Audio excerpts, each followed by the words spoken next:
अखिल गुणनिधान सच्चिदानंद करुणावरुणालय भक्तवत्सल भगवान श्री पांडुरंगाच्या चरणावर मनपूर्वक साष्टांग आद्याचार्यांपासून मध्वाचार्यांपर्यंत सकल संत वृंदांना साष्टांग अभिवादन करून उपस्थित पातेच्या प्रहरातील सर्व साधकांबद्दल सद्भाव प्रगट करून आपल्या चतुर्मासातल्या मुक्त चिंतनामधला आज थोडंसं मुक्त म्हटल्यानंतर मागं पुढं करण्याचा अधिकार येतो. त्याप्रमाणे आजच्या प्रसंगानुसार कालप्रसंग, एक देश प्रसंग असतो, एक कालप्रसंग असतो आणि एक परिस्थिती प्रसंग असतो. आज ग्रहण हा कालप्रसंग आहे आणि यामुळं आजच्या मुक्त चिंतनामध्ये आपला चालू असलेला पापाची व्याख्या सांगणारा जो नवचरणी अभंग आहे, 9 विभागाचा 4 चरणी, त्याच्यामध्ये 3ऱ्या चरणाचा उत्तरार्ध आपण आधी घेणार आहोत. कारण छोटे विभाग आहेत त्यामुळं काही अडचण पडत नाही. पाप अभक्ती कुळाचारी हा एक कुळाचार आहे. कसा कुळाचार? तर समष्टी कुळ आणि व्यष्टी कुळ, वसुदैव कुटुंबकम हे कुळाचार आहे. माऊलीने सुद्धा तिच्या सहकार्य केलं आहे. विश्वची माझे घर ऐसी मती जयाची स्थिर किंबहुना चराचर आपण दाहना. तेव्हा आजचा कुलाचार हा संबंध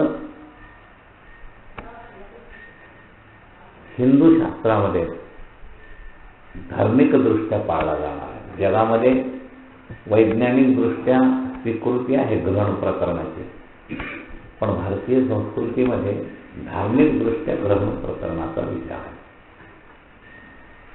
तर संबंध भारतीय आणि सनातन धर्मी कुटुंबांच्या दृष्टिकोनातून याच्यावर विश्वास असणं हे पुण्य आहे आणि विश्वास नसणं हे पाप आहे. पाप अभक्ती कुळाचारी. तेव्हा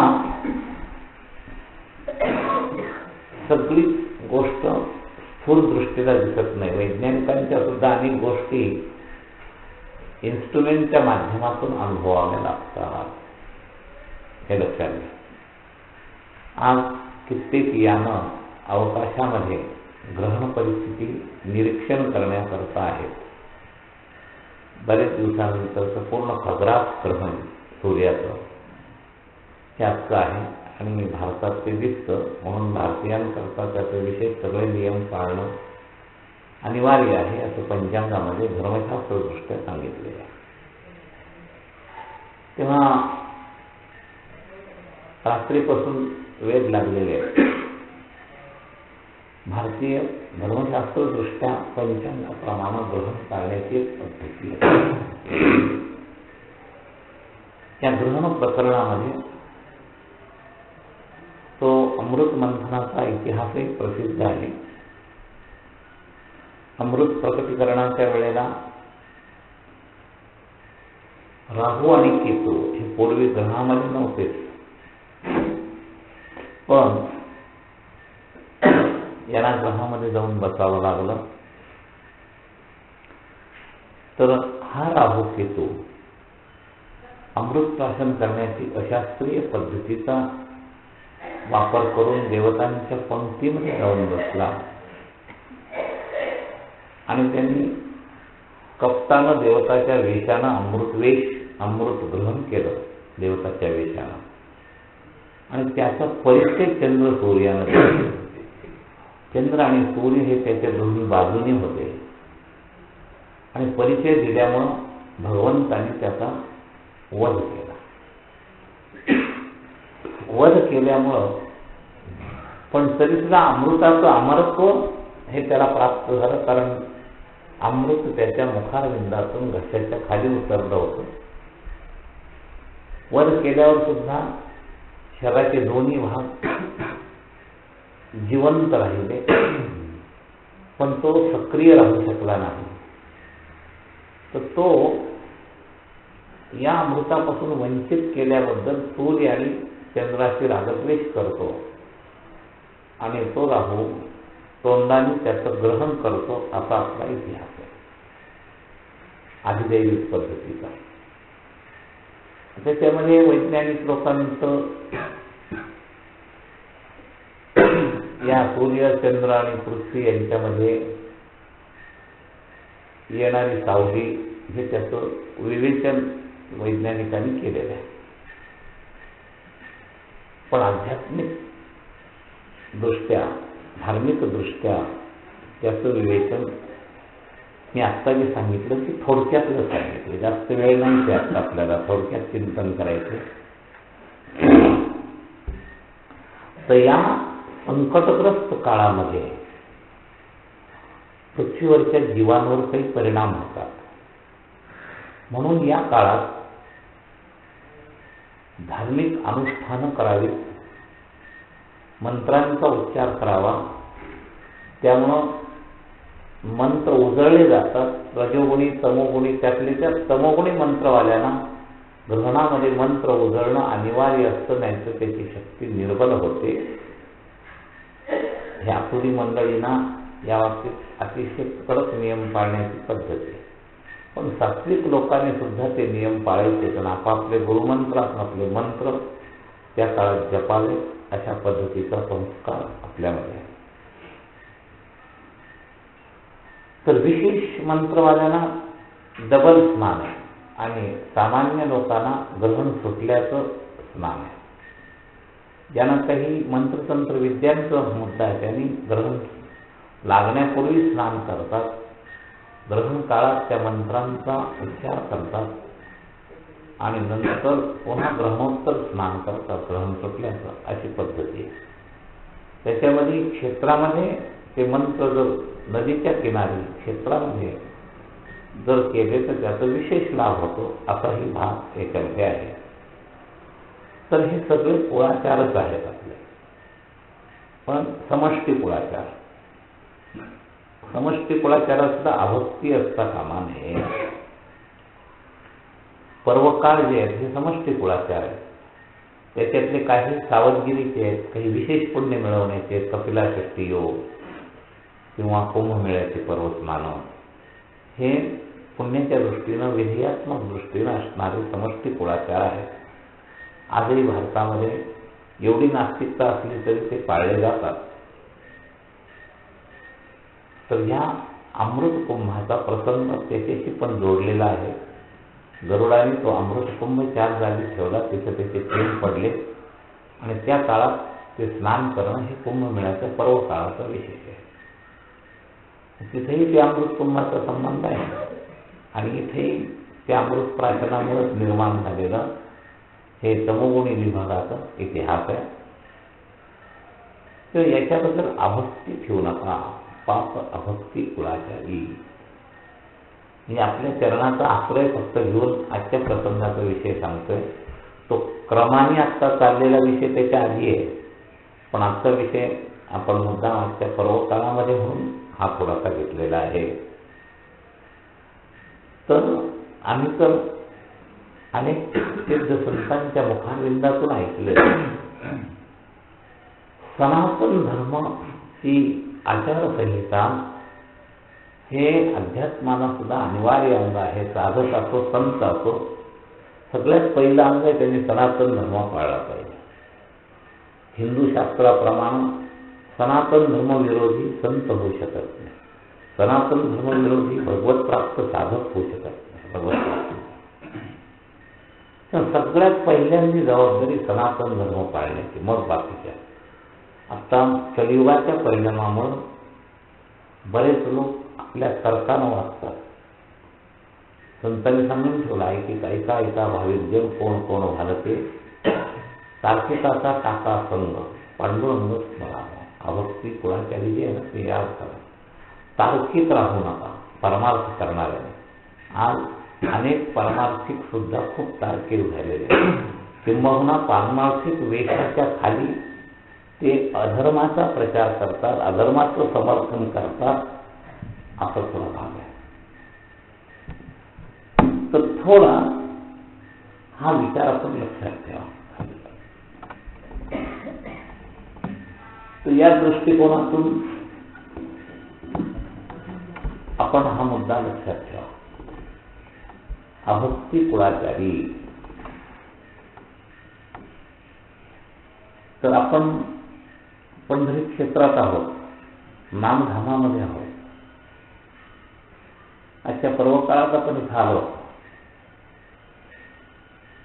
तर इथं जे विधान आहेत ते पाळले पाहिजे. आता नामस्मरण करणं, प्रवचन ऐकणं, आत्ताचा काळ आपला भारतीय ग्रहण दर्शनातला काळ आहे सूर्योदयानंतर. त्यामुळे प्रवचन हे आपण ग्रहण काळात, ग्रहण 5:34 सुरू होतं, पण भारतामध्ये ते 6 वाजून काही मिनिटांनी दिसायला लागतं. तिथून पुढे त्याचे नियम पाळावेत असं आजच्या ग्रहणात आहे. तेव्हा आपण त्या काळात हा पर्वकाळ पाहतोय. आणि बरोबर प्रवचन आज आपण 2-4 मिनिटं लवकर संपवणार आहोत, 5 मिनिटं. नंतर आपला रामकृष्ण हरी जपाची प्रदक्षिणा हे आपल्या नामाचं उच्चारण करताना दोन्ही काम आहे. विधीतो हरिकथा त्याप्रमाणे नगर प्रदक्षिणा होत होत आपलं भजन चालेल.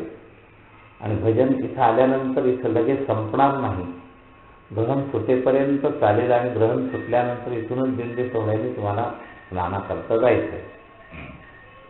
तेव्हा असा आजचा कार्यक्रम आहे. तेव्हा इथं उभं राहून सुद्धा एक 15-20 मिनिटं अर्धा तास भजन होईल प्रदक्षिणा आल्यावर. तेव्हा भजन आपलं रामकृष्ण हरी आहे. आणि रामकृष्ण हरी नामाचं उच्चार हा फायद्याचा आहे. त्याचं कारण असं सांगतात, जसं नरकासुराच्या बाबतीत स्नान जर केलं नाही तर नरक पडतो, तसं आजचं हे सर्व राहू जे पाप आहे ते आज ग्रहण सुटल्यावर जे स्नान करत नाही, जसं सुतक कधी फिटतं स्नान केलं, तसं ते पाप स्नान न करणाऱ्यांच्या वाटेला जातं. आणि म्हणून आजचं मोक्ष स्नान आपण सगळे करणारच आहात. 99% रोजच चंद्रभागेचं स्नान करणारा एक वर्ग आहे. त्यामुळे इथं विशेषत्वानं सांगण्याची गरज नाही. खरं इतरांकरता ते आहेत, तार्किकांकरता ते करत नाही, त्यांच्याकरता आहेत. पण आपण करणारच आहोत, करावंच. आणि त्याचा महिमा लक्षात ठेवा म्हणून फक्त चिंतन. आपल्यामध्ये कोणी करणारं नाही म्हणून हे सांगायचं असं नाही आहे. आपल्यामध्ये ते सहज संस्कार आहेतच. चंद्रभागेसारख्या पवित्र नदीमध्ये स्नान करणं आणि आज पर्वकाळात स्नान करणं, आजच्या त्या पर्वकाळाला महत्त्व आहे. ग्रहण सुटण्याच्या पर्वकाळात त्या नदीमध्ये स्नान करण्यामध्ये विशेष पुण्य लाभ होतो. असं आहे, त्याला पर्वकाळ असंही म्हणतात. तर ग्रहण सुटेपर्यंत सगळे समष्टी कुळाचार हे लक्षात आहे. काही व्यक्ती कुळाचार, काही कौटुंबिक कुळाचार आणि काही वसुदेव कुटुंबकम समष्टी कुळाचार, असे कुळाचाराचे विभाग त्याच्यामध्ये आहेत, हे लक्षात घ्या. तर हा समष्टी कुळाचार आहे, त्यातून कोणी सुटत नाही. सगळ्या ज्यांना धर्मशास्त्र कळतं असे जे मानव आहेत त्याच्याकरता हे सगळे नियम अतिशय गरजेचे आहेत, हे आपण लक्षात घ्या.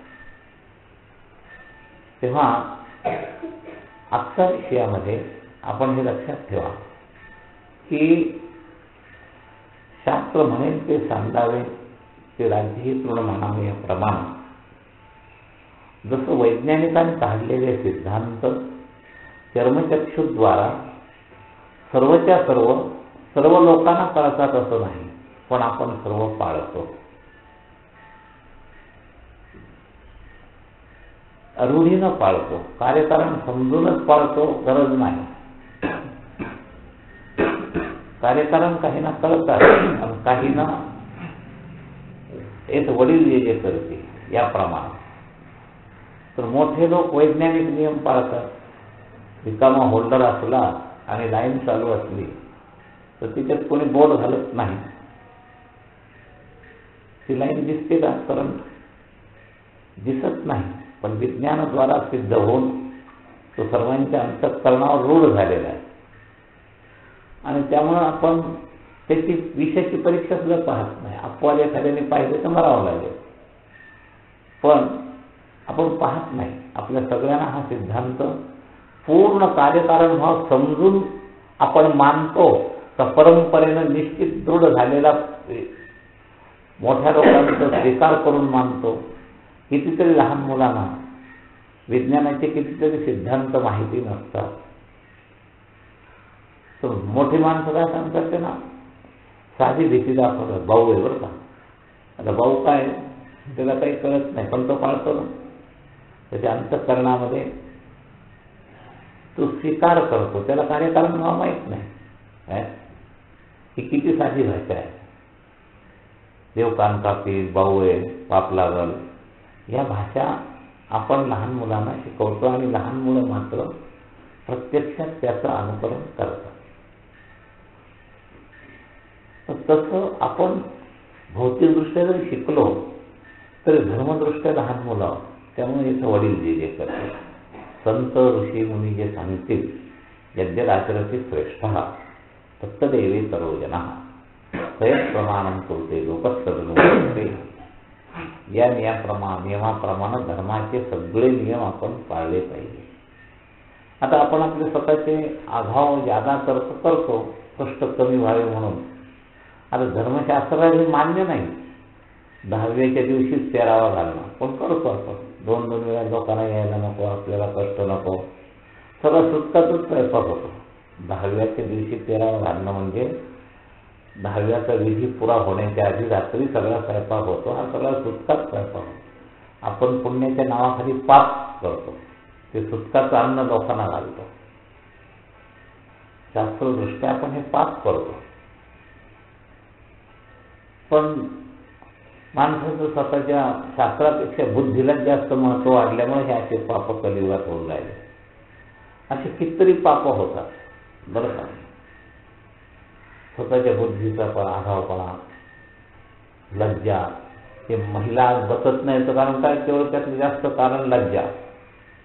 लज्जेचा काही संबंध नाही, हे लक्षात घ्या. ते पाळलं पाहिजे. शास्त्राने त्याचा खूप सूक्ष्म विचार केलेला आहे, पण आम्ही पाळत नाही. न पाळणाऱ्यांची संख्या मेजॉरिटीनं झाली. आता 80-90%, 10% सुद्धा हल्ली पाळत नसतील अशी परिस्थिती आहे. हा सगळा पापाचार आपण करतो, हे लक्षात घ्या. लज्जेच्या नावाखालं, कार्तिकच्या नावाखाली, व्यवस्थेच्या नावाखाली, सुईच्या नावाखाली होय आपण हे सगळं करतो. तर त्यामुळं अधर्मानं खूप मोठा प्रभाव समाजावर टाकलेला आहे. सुतक न पाळणं, महिलांनी बाहेर न बसणं, ग्रहण न पाळणं, या सगळ्याचा अर्थ एका शब्दात अभक्ती, पाप अभक्ती कुळाचारी. या सगळ्याचा अर्थ जे आपण कर्तामुळं धर्माची आचरण करत नाही ते सगळं पाप आहे, अशी ही कक्षा आहे. तेव्हा धर्माने सांगितलेलं न करणं, जसं पुढे येणाऱ्या नामाचे विन्मुख तो नरपापी याचा विषय शेवटच्या चरणात येणार आहे. पण त्याच्या आधी हा विचार आहे की शास्त्राप्रमाणे न वागणं हे पाप आहे. पाप अभक्ती कुळाचारी. तर कुळाचा आचार न पाळणं, कुळाच्या आचारावर भक्ती नसणं, श्रद्धा नसणं हे पाप. पाप अभक्ती कुळाचारी. हे तिसऱ्या चरण आहे. आधीच पूर्वार्ध आहे. पापतेची जीवी विषयाची आसक्ती, हे तात्विक आहे. याचा विचार आपण उद्या करणार. आणि उत्तरार्ध आहे पाप अभक्ती कुळाचारी. आज ग्रहण प्रसंग असल्यामुळं या विषयाचं चिंतनाचं छोटंसं शेपूट निमित्त धरून आपण हा उलटा पालटा केला. लक्षात घ्या. तर हा एक कुळाचार आहे आणि कुळाचाराचे प्रगत करते शास्त्र ज्ञाती आहे. जसं वैज्ञानिक सिद्धांताचे प्रकटकर्ते सायन्सचे शास्त्रज्ञ आहेत, तसं या सगळ्या आचाराचे प्रकटकर्ते धर्माचे जाणकार ऋषी मुनी हे आहेत. आणि ते म्हणतील तसं करण्याचंच आपलं कल्याण आहे. त्यांनी ते धर्माच्या कसोटीवर सिद्ध केले. जसं वैज्ञानिकांनी प्रयोगाच्या कसोटीवर वैज्ञानिक सिद्धांत सिद्ध केले, तसं धर्माचार्यांनी हे सिद्धांत सिद्ध केलेले आहेत. आणि त्यामुळं तर्क न करता याला स्वीकार करून आचरण करत राहावं. हा, याचा कार्यकारणाबद्दल जिज्ञासा करायला परवानगी आहे, पण ती जिज्ञासा कोण्या वयात कोणी करायची हा सगळा प्रश्न आहे. लग्न म्हणजे काय हा प्रश्न अयोग्य नाही, पण 3 वर्षाच्या मुली करता तो अयोग्य आहे. 3-4 वर्षाच्या मुलीला त्याच्यातलं काहीच करू शकत नाही. तसं आपण कधी कधी धर्माच्या बाबतीत लहान असतो आणि लहान तोंडी मोठा राग देतो. काही गोष्टी, काही धर्मानुष्ठानं करून त्याचे नियम कळत असतात. असं का आपला जो हा तर्क आहे, प्रत्येकाला उत्तर असतं, कारण असतं. कार्य म्हटलं की त्याला कारण असतं, पण कारण समजण्याची कॅपॅसिटी लागते. कोणत्याही व्यक्तीला सगळेच कारण समजतील असं नाही.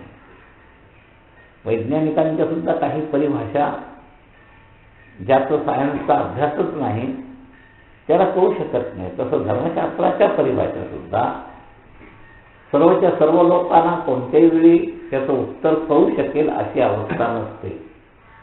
म्हणून त्याच्याकरता यज्ञाचरणाची श्रेष्ठता. इथं वडील जे करते त्या नामकरण. आणि आपलं कर्तव्य काय की ते निमूटपणे पाळणे असं आहे. का हा प्रश्न काही वेळपर्यंत विचारायचा नाही.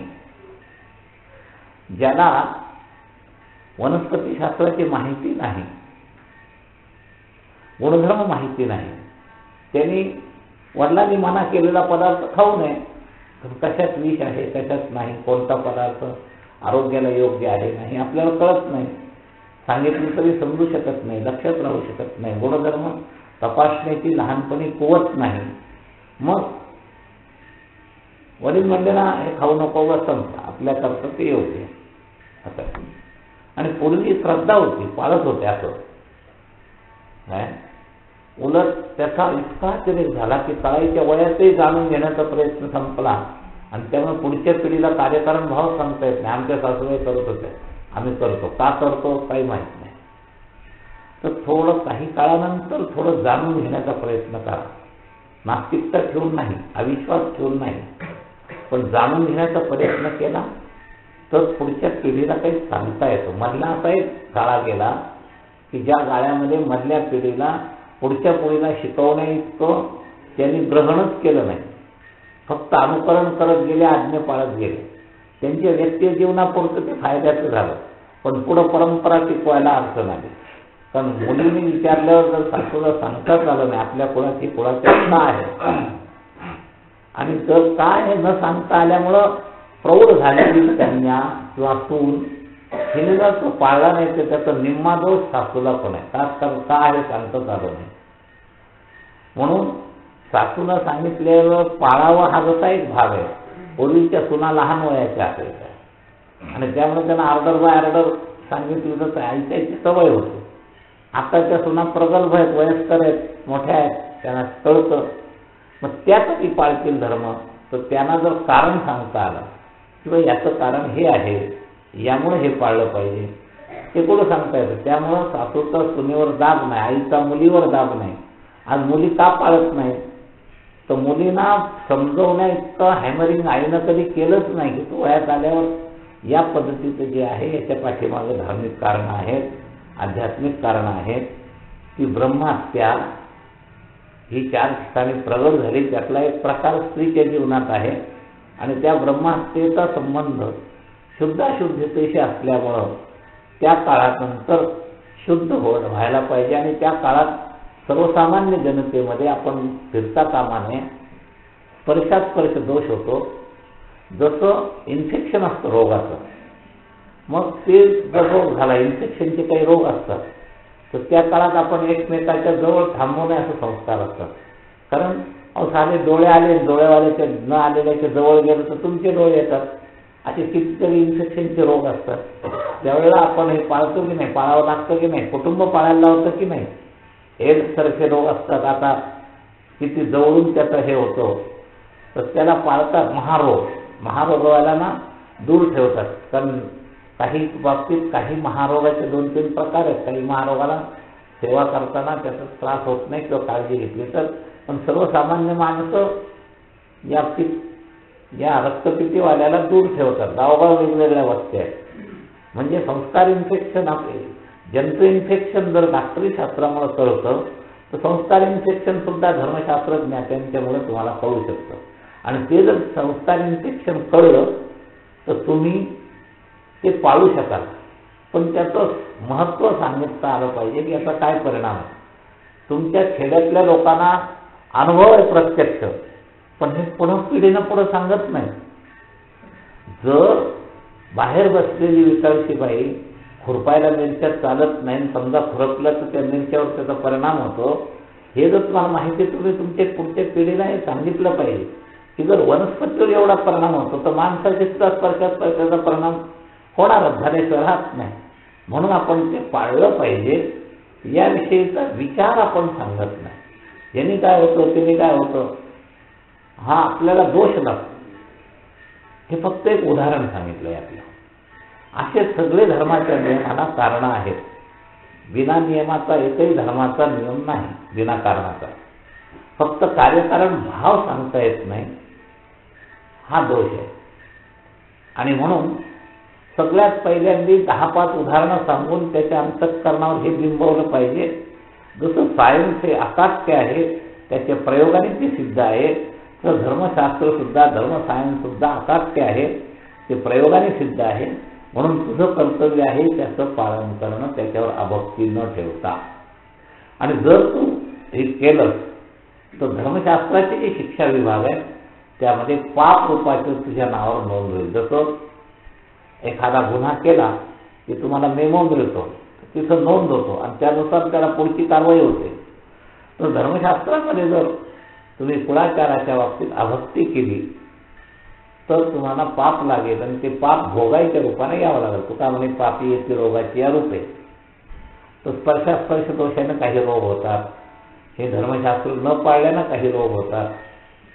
तेव्हा याकरता पहिला मुद्दा संस्कारित करायचा, घरात मुलगा लहान वाढत असताना जसं आपण शालेय संस्कारातून काही गोष्टी स्वीकार करतो, तर घरच्या लोकांनी कुळाचारावर अभक्ती ठेवू नका. हे घरच्या पुढच्या पिढीवाल्यांनी स्वीकार, मुलांवर संस्कार केले पाहिजे.